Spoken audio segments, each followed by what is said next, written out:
Sholat membuat kita lebih tenang. Jadi kalau ada yang tidak tenang setelah sholat, perbaiki sholatnya. Karena setiap gerakan sholat pun dilatih untuk tenang. Disebut dengan tuma'ninah itu. Dan ingat ya, tuma'ninah itu melatih jiwa.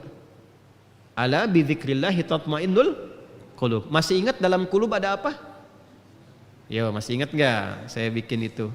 Hah? Sodar di atas. Ada nafas. Masih ingat? Sodrun, qalbun, nafas. Ya, nafas. Jadi ternyata teman-teman sekalian, tuma'ninah itu sifat yang melatih kepada nafas. Dan nafas kalau sudah tuma'ninah itu berubah menjadi namanya mutmainnah. Ulang ya. Tuma'ninah dalam sholat itu melatih kepada jiwa supaya tenang. Ala bidzikrillahi tatmainnul qulub. Qulub itu jamak dari kata qalbun. Dalam qalbun ada nafas. Dalam nafas ada takwa dan fujur. Wa nafsi wa ma sawwaha fa alhamaha fujuraha wa taqwaha. Jadi tuma'ninah itu melatih jiwa supaya tenang. Jiwa itu kan nafas. Kalau jiwanya sudah tenang, punya sifat tenang disebut mutmainnah. Itu mahal. Mutmainnah itu terbawa sampai meninggal. Dan itu garansi kemuliaan kita di hadapan Allah, itu jiwa yang tenang itu.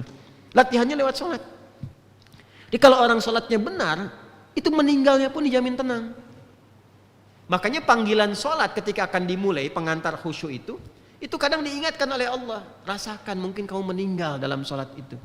Itu ada isyarat di Quran surah kedua Al-Baqarah di ayat 45 sampai 46. Wasta'inu bis sabri was salah wa innaha lakabiratun illa 'alal khashi'in. Siapa khashi'in di situ? Ayat 46.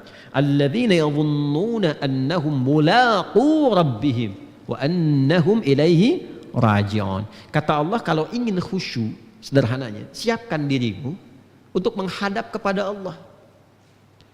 Sempurnakan wudu, sempurnakan, pakai pakaian yang baik. Kan ayatnya ada semua. Tentang pakaian, Quran surah 7 ayat 31. Ya bani Adam khudhu zinatakum 'inda kulli masjid. Hai anak cucu Adam, kalau sudah tiba panggilan dari masjid, siapkan pakaian terbaik. Sempurnakan wudu, Quran surah 5 ayat yang ke-6.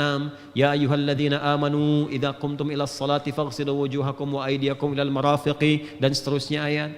Sempurnakan. Untuk apa? Karena mau menghadap Allah. Anda menghadap pimpinan pakaian bagus begitu. Ya, mau ke pelaminan sampai dipesan luar biasa sebelumnya. Ya, datang ke pesta bahkan dijahit jauh-jauh hari sebelumnya. Ini memenuhi panggilan Allah yang sangat luar biasa. Akan mengabulkan permintaan kita, memaafkan, mengampuni kesalahan, membebaskan kita dari keburukan. Kenapa enggak ditampilkan yang terbaik? Nah, setelah itu rasakan wa annahum ilaihi raji'un. Tenangkan hatinya sebelum menunaikan sholat. Rasakan kita menghadap Allah, dan mungkin ini sholat terakhir yang kita tunaikan. Baru siapkan istau, istaqimu, sallu salatan muwadda'. Itu terjemahnya yang tadi itu yang saya sampaikan. Jelas ya? Jangan sampai kita nyampaikan tapi makmum nggak ngerti.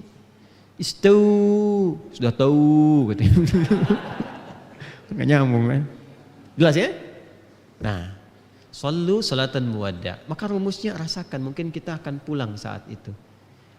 Latihan yang dilatih tiap hari seperti itu yang menjadikan tuma'ninah. Tuma'ninah kalau sudah menjadi sifat bagi nafas, maka menjadi mutmainnah. Maka kalau meninggal pun yang dipanggil itu yang mutmainnah itu, nafasnya itu. Itu yang dimaksud Quran surah 89 Al-Fajr ayat 27 sampai 30. Ya ayyatuhan nafsul mutmainnah, irji'i ila rabbiki radiyatan fadkhuli fi ibadi wadkhuli jannati. Itu. Nah, ini kalau kita paham sampai ke situ strukturnya, enak menikmati sholat itu.